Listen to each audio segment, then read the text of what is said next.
세계 금융가를 지배하고 있는 뉴욕의 월스트리트라고 하는 곳이 있습니다.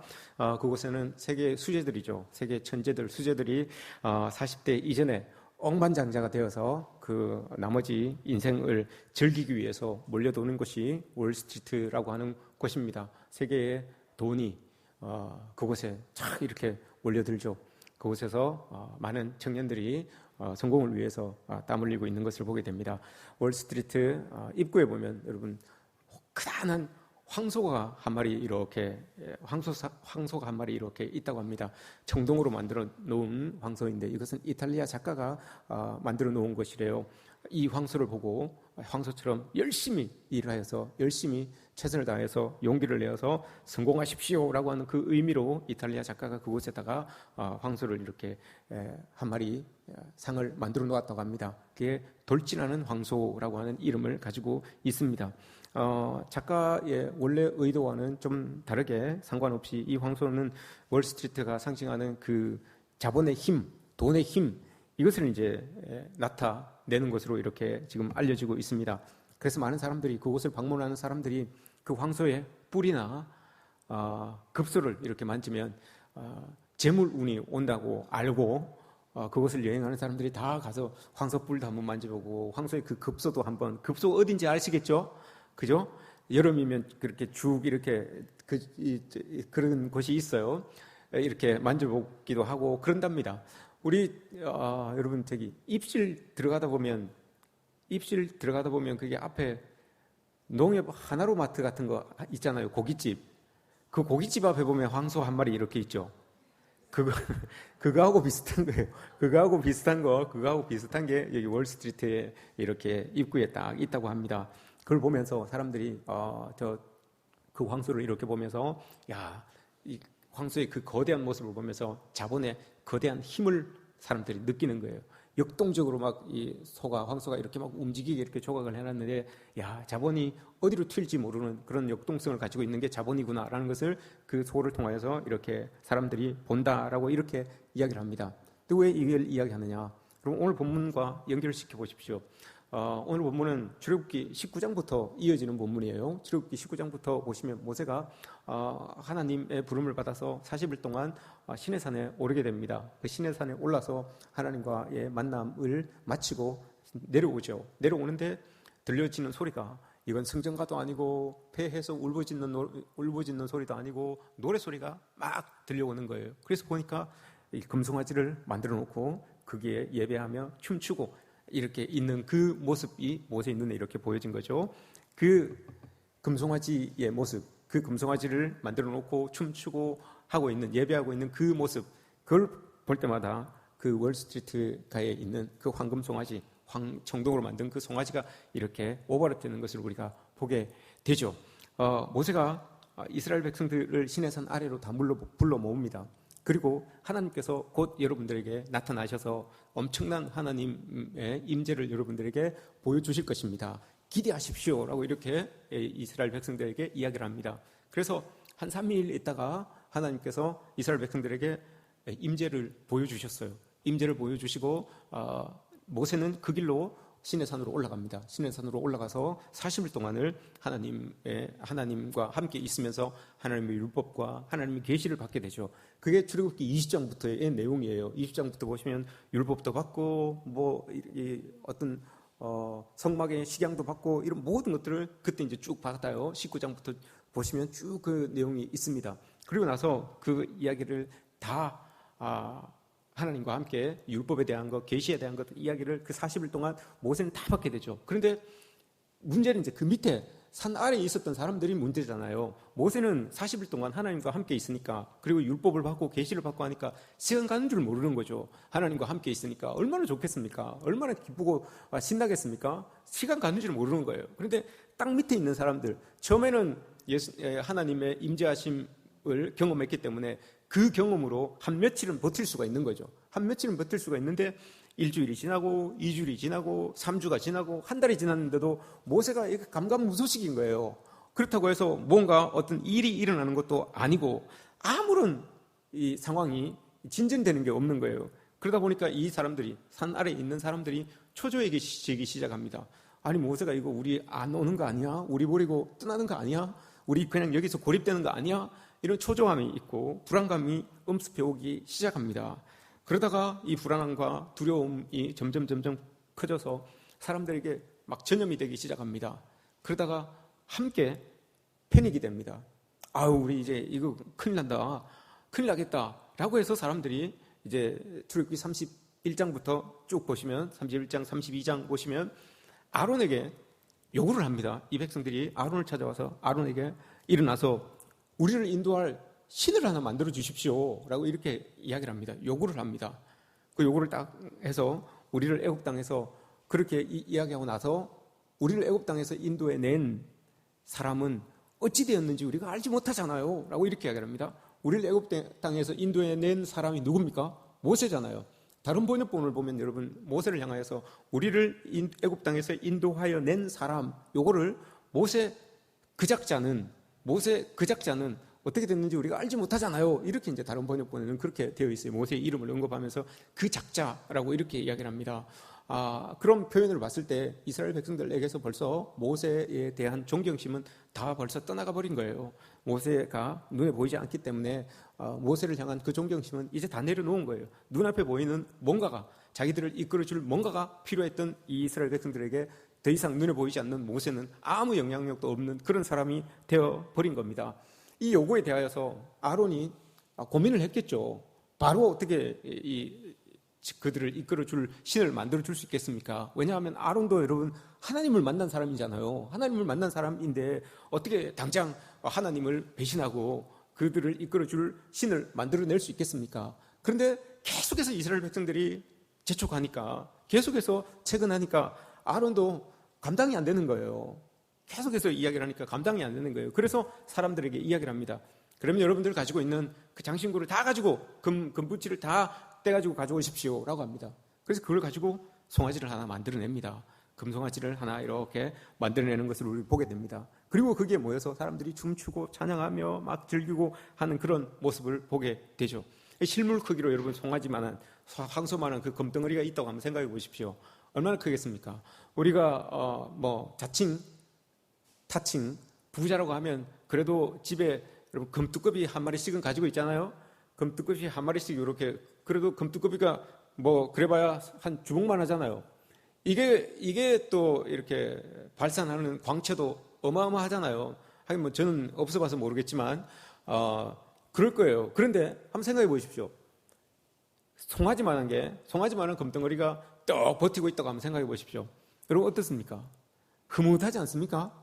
내 건 아니지만 흐뭇하지 않습니까? 그래서 사람들이 볼 때마다 저걸 볼 때마다 야 나는 요만큼 냈잖아요. 나는 금덩어리를 요만큼 냈는데 내 앞에 보이는 건 막 이만한 게 이렇게 보여요. 저게 내 것 같아요. 모두가 다 저게 내 것 같아요. 이런 마음들이 이 사람들에게 다 있는 거죠. 왜 하필 여러분 이 아론이 그 금덩이를 모아서 금송아지를 만들었을까요? 왜냐하면 여러분 고센 땅에 있을 때, 애굽에 있을 때 애굽의 사람들이 이 송아지를 우상으로 섬겼어요. 아피스라고 하는 송아지를 우상으로 섬겼어요. 이 송아지는 부와 권력과 명예와 다산과 이걸 상징하는 거예요. 그래서 애굽 사람들이 그 송아지를 섬기고 있었던 것을 이 애굽에서 종로로 사던 이스라엘 백성들도 본 거예요. 경험적으로 안 거예요. 그래서 아론도 그들이 섬기고 있었던 금송아지를 경험적으로 안 그 금송아지를 자기들이 이렇게 만들어 놓은 거죠. 저걸 만들어 놓으면 우리도 부와 명예와 권력과 다산과 이런 것들이 우리에게 오지 않을까라고 하는 그 친숙한, 애굽 사람들에게 친숙한 송아지를 딱 만들어 놓은 거죠. 사람들이 친숙하게 우리 저거 옛날에 우리 그 애굽에 있을 때 본 건데 라고 하면서 다가가기 쉬운 거예요. 우상이라고 하는 것이 여러분 다가가기 쉬운 거예요. 멀리 있는 게 아니에요. 다가가기 쉬운 것, 내 마음에 거부감이 별로 없는 것 보면 여러분 번쩍번쩍하는 금덩어리가 여러분 딱 내 눈앞에 있어요. 가기 쉽죠. 다가가기 쉽죠. 나를 반영하기가, 투영하기가 참 쉬워요. 그런 게 여러분 우상인 거예요. 그걸 떡 만들어놨어요. 산에서 내려오다가 송아지 우상을 중앙에 두고 막 춤추고 하는 그 집단적인 광기를 모세가 본 겁니다. 그걸 여러분 모세가 보면서 마음이 어땠을까요? 모세는 여러분 지금 하나님과 40일 동안 대면하면서 머리끝 정실부터 발끝까지 아마 온전하게 됐을 거예요. 온전하게 되고 내려오는 그 손에는 두 돌판, 하나님께서 직접 써주신 그 십계명 두 돌판을 들고 있어요. 그 두 돌판을 들고 거룩한 모습으로 쫙 내려오고 있는데 이스라엘 백성들이, 모세가 내려가면서 여러분 뭔 기대를 했을까요? 이제 이거 내려가가지고 우리 하나님의 백성들과 함께 하나님이 가르쳐주신 이 율법을 나누고 하나님께서 지키라고 하신 이 율법을 지킴으로 우리가 복받는 백성으로, 하나님의 백성으로 그렇게 하나님 약속의 땅까지 우리가 가야 되겠다, 잘 이끌어가야 되겠다라고 하는 그런 다짐이 있었을 거 아닙니까? 그런데 그 두 돌판을 들고 떨리는 마음으로 막 이제 내려와서 빨리 가서 우리 만나야 되겠다라고 하는 그런 마음으로 여러분 막 내려왔을 거예요. 막 내려오고 있는데 아래에서 들려오는 소리가, 보여지는, 눈에 보여지는 이 모습이, 엉뚱한 모습이 또 보여지고 있는 거예요. 하나님과 전혀 다른, 하나님께서 가장 싫어하는 모습이 지금 이스라엘 백성들 속에서 막 일어나고 있는 거예요.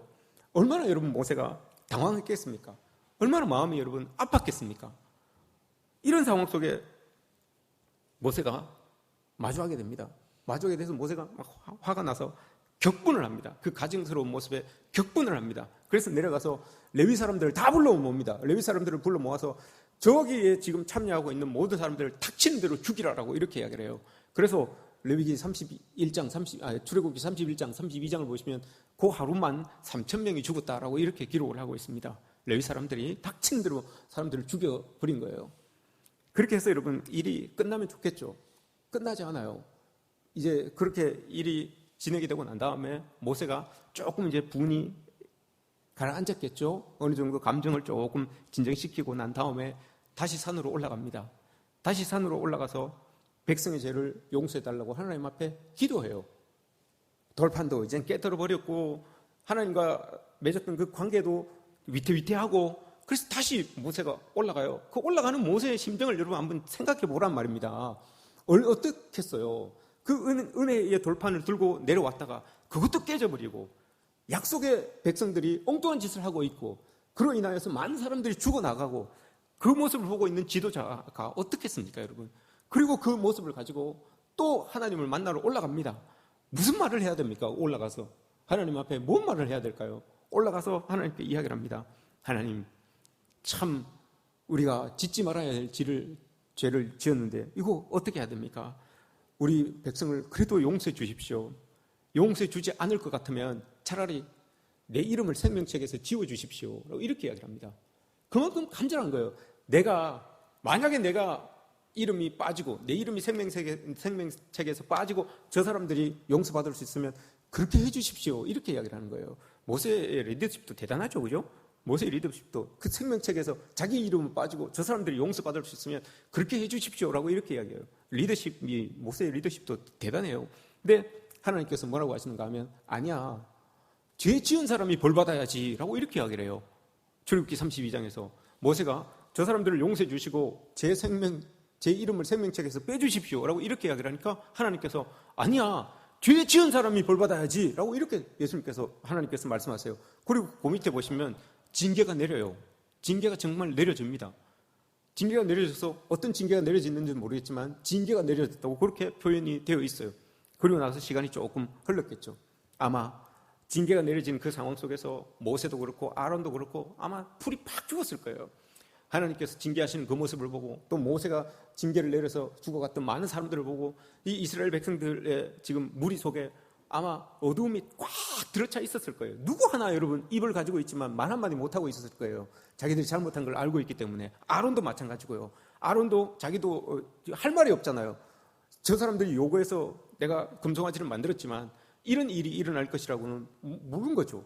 몰랐던 거죠. 그래서 지금 분위기가 아주 침체되어서 잘 깔아앉아 있는 그런 상황일 거예요. 모세도 지금 지도자로서 할 말도 없고 시리와 낭망에 쭉 빠져있는 그런 상황일 거예요. 아론도 여러분 자기가 행한 그 일을 생각해 보니 얼마나 수치스러웠겠습니까? 그런 모습인 거죠. 그래서 모세가 형님한테 이렇게 이야기를 합니다. 출애굽기 30장에 형님 도대체 왜 그랬습니까? 도대체 왜 그랬습니까? 라고 이렇게 이야기를 해요. 그랬더니 아론이 뭐라고 이야기합니까, 여러분? 아니 나는 그냥 저 사람들이 신을 만들어 달라 그래서 금붙이를 달라 그래가지고 금붙이를 받아가지고 불에 집어넣는데 송아지가 한 마리 툭 튀어나오는 걸 뭐 어떡하라고 이렇게 이야기를 합니다.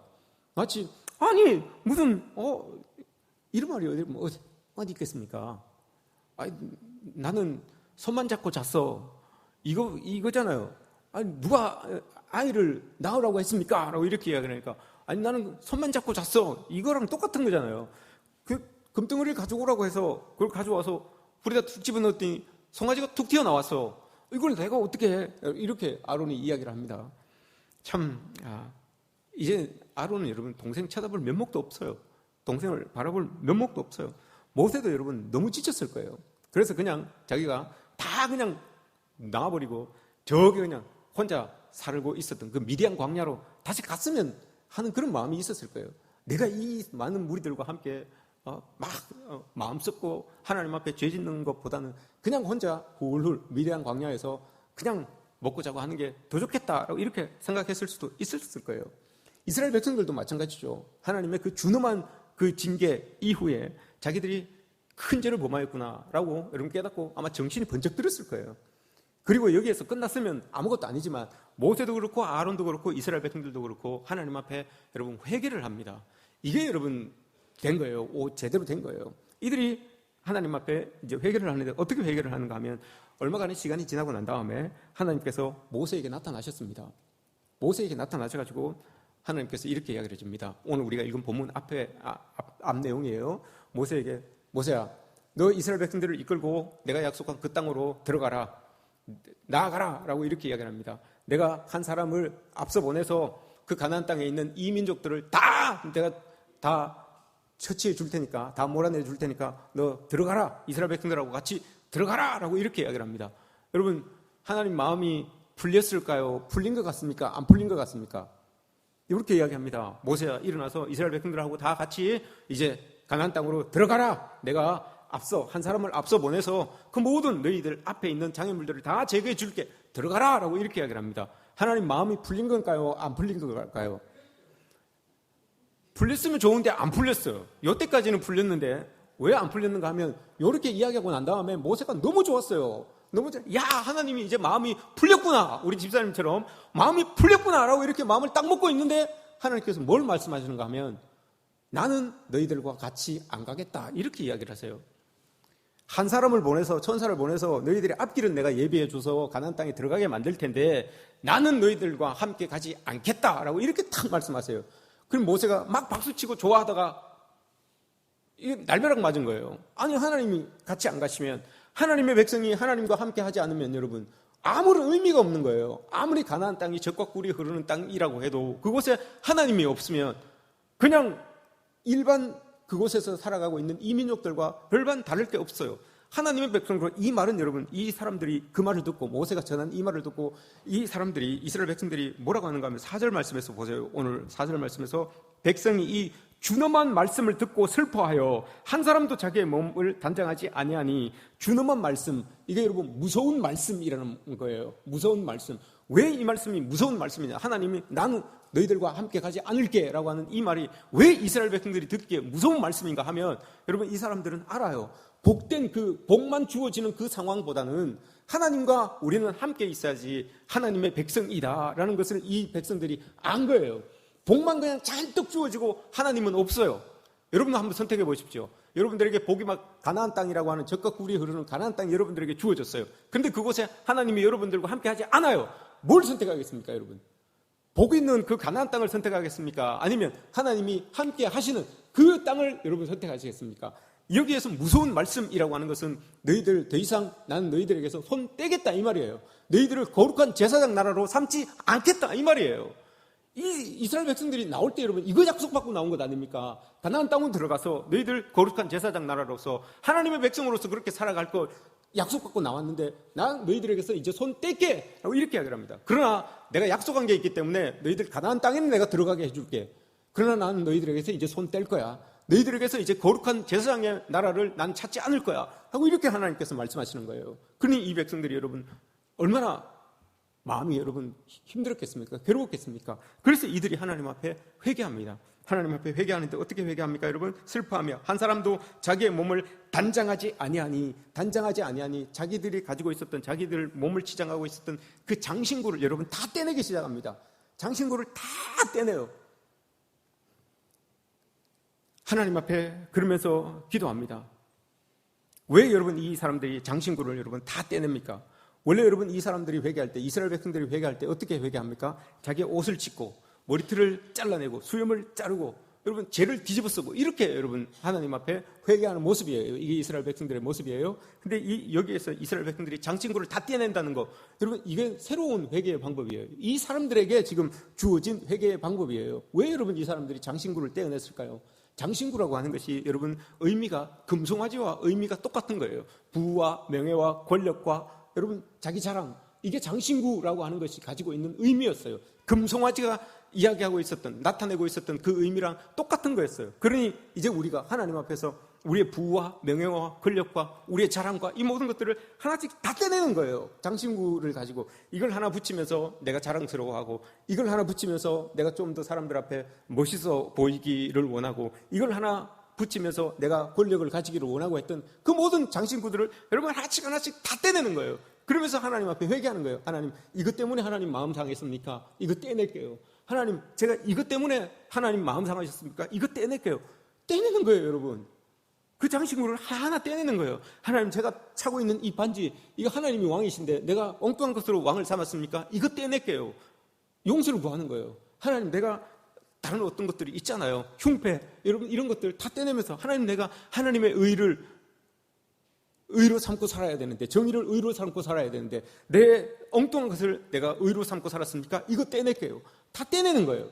다 떼내면서 온전히 하나님 앞에 서는 그런 모습으로 이스라엘 백성들이 지금 하나님께 나가고 있는 거예요. 이걸 깨달으니까 여러분 자기들이 하고 있었던 그 장신구가 얼마나 혐오스러웠던 건지를 깨달았어요. 그래서 그걸 다 하나씩 여러분 다 빼내는 거예요. 다 빼내고 이게 없이도 우리는 하나님의 거룩한 제사장 나라로 사는 게 더 좋습니다. 하나님의 백성으로 사는 게 더 좋습니다. 이걸 여러분 깨닫고 다 내려놓는 거예요. 이런 모습들을 여러분 우리도 가져야 되는 거죠. 우리에게도 여러분 장신구가 있어요. 나를 금송아지 같이, 금송아지는 눈에 확 드러나니까 여러분 다 알잖아요. 그러나 장신구는 여러분 조금한 것들이 이렇게 우리 몸에 붙어 있기 때문에 잘 드러나진 않아요. 그러나 여러분 보여요. 우리가 장신구를 할 때 왜 합니까, 여러분? 귀걸이를 하고 목걸이를 하고 반지를 차고 뭘 하고 좀 명품을 입고 뭐 하는 이유가 여러분 뭐겠습니까? 금송아지와 똑같아요. 금송아지의 의미와 똑같은 그런 의미를 가지고 있는 게 이 장신구가 가지고 있는 의미예요. 그래서 이 이스라엘 백성들은 그걸 다 떼냅니다. 자기들이 가지고 있었던 그 모든 것들을 다 떼냅니다. 그래도 여러분 하나님 마음이 안 돌아섰어요. 그래서 모세가 또 하나님 앞에 기도하러 들어갑니다. 기도하러 들어가는데 그때는 성전이 없으니까 회막이잖아요. 회막은 원래 여러분 이 백성들 중앙에 있어요. 근데 보세요. 모세가 회막을 따로 하나 만들었는데 백성 밖에, 저 밖에다가 회막을 하나 만들고 거기 가서 하나님을 만나요.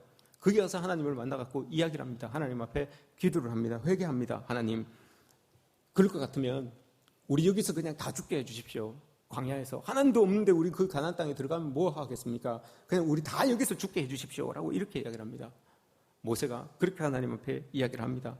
하나님 함께 안 가실 것 같으면 우리도 여기서 다 그냥 죽겠습니다 라고 이렇게 이야기를 합니다. 그때 여러분 하나님 마음이 돌아서요. 그때 하나님 마음이 돌아서서 그래, 내가 마음을 돌린다 라고 이렇게 하나님께서 말합니다. 이스라엘이 여러분 지금은 금송아지를 섬기고 있습니다. 짧은 시간 금송아지를 숭배했어요. 그럼에도 불구하고 여러분 하나님 마음이 확 돌아섰었어요. 근데 오늘날을 살아가고 있는 우리들은 여러분 금송아지와 비슷한 우리 장신구들을 많이 여러분 우리도 달고 살아요. 많이 달고 삽니다. 내 명예를 나타내기 위해 부와 권력과 자랑과 이런 것들을 우리 장신구들을 하나하나 이렇게 눈에 보이지 않는 그런 장신구들을 여러분 우리 주렁주렁 이렇게 달고 살아가요. 이런 것들을 여러분 하나님께서 다 떼놓기를 원합니다. 눈에 보이는 이런 것들보다 이게 여러분 자꾸 장신구들이 여러분 자꾸 붙어진다면 금송아지는 점점 더 커져요. 금송아지는 여러분 점점 더 커질 수 있다는 것을 우리는 기억해야 되는 거예요. 이것보다도 하나님의 백성으로서 그리스도의 제자로서 또 왕같은 제사장으로서 빚어져 가야 되는 그런 우리의 모습들을 잊지 말아야 되는 거죠. 여러분 우리가 왕같은 제사장으로 살아갈 때, 하나님의 백성으로 살아갈 때, 예수 그리스도의 제자로 살아갈 때 여러분 그렇게 사는데도 하나님께서 물질을 넉넉하게 주시면, 잘 살게 하시면 자랑거리가 많이 생기게 하시면 그거 가지고 자랑하고 베풀고 서로 나누고 그렇게 하면 되는 거고요. 그렇게 살아가는데 여러분 참 가난하게 살면 그 속에서 자족을 배워서 여러분 그거 감사하고 살아가면 되는 거예요. 그걸로 그냥 우리의 장신구를 삼으려고 그렇게 막 애쓰고 힘쓰지 않아도 된다는 거예요. 왜냐? 여러분 우리는 하늘을 바라보며 이 물질의 가치를 두고 살아가는 사람들이 아니라 하늘을 바라보며 살아가는 사람들이기 때문에 하나님의 백성다움을 여러분 우리는 추구하면서 살아가야 되는 그런 사람들이기 때문에 그런 거예요. 그럼에도 불구하고 여러분 이렇게 참 모든 사람들이 금송아지를 좋아하고 장신구를 좋아하고 하는 이런 세상을 그리스도인들이 살아가려고 하니 여러분 힘들죠. 어렵죠. 그래서 우리도 남들이 자랑할 만한 그런 장신구들을 좀 가졌으면 좋겠어요. 금송아지 이만한 건 아니지만 그래도 나도 좀 가졌으면 좋겠다라고 하는 그런 마음들이 있죠. 그러나 여러분 하나님께서 원하시는 모습은 그게 아니에요. 사도 바울이 똑같아요. 여러분 하나님 지금 출애굽기 때나 사도 바울이 있었을 때나 지금 오늘날 우리 때나 똑같아요. 사도 바울이 여러분 로마 성도들에게 이렇게 이야기를 합니다. 로마 성도들이여 여러분 이 세대를 본받지 마십시오. 이 세대를 본받지 마십시오. 이 세대가 뭡니까 여러분? 장신구를 붙이는 세대예요. 장신구를 붙이는 세대. 이걸 가지고 자랑 삼고 이걸 가지고 더 높아지려고 하고 이걸 가지고 어떻게 하고 장신구를 붙이는 그 세대, 이 세대를 본받지 마세요 라고 합니다. 본받다라고 하는 말이 여러분 물들다라는 말이에요. 물들지 마세요. 거기에 휩쓸리지 마세요 이 말이에요. 가만히 있으면 이 세대는 여러분 가만히 있으면 물들게 되어 있어요. 가만히 있으면 우리도 여러분 세상 사람들이 하는 것처럼 장신구를 자꾸 우리의 몸에 자꾸 붙이려고 해요. 그래야 사람들이 좀 알아주죠. 그래야 어디 가도 여러분 우리의 말발이 좀 먹히죠. 그러나 여러분 사도 바울이 그렇게 얘기합니다. 이 세대를 본받지 마십시오. 세상 사람들이 하는 것처럼 그렇게 장신구로 여러분들을 치장하지 마십시오. 그럼 어떻게 해야 됩니까? 하나님의 온전하시고 기뻐하시고 순전하신 뜻이 뭔지를 분별하십시오 라고 이렇게 이야기를 합니다. 하나님의 뜻이 뭔지 분별하십시오 라고 이렇게 이야기를 하고 있어요. 이게 우리의 모습이 되어야 되는 거죠. 세상 풍조를 따라가는 것이 아니라 하나님의 선하시고 기뻐하시고 온전하신 뜻이 뭔지를 우리가 밝히 알아서 그렇게 살아가는 거예요. 사도 바울이 디모데에게 이렇게 이야기를 합니다. 디모데전서 2장에서 이렇게 이야기를 합니다. 디모데야 너 목회하는데 힘들지?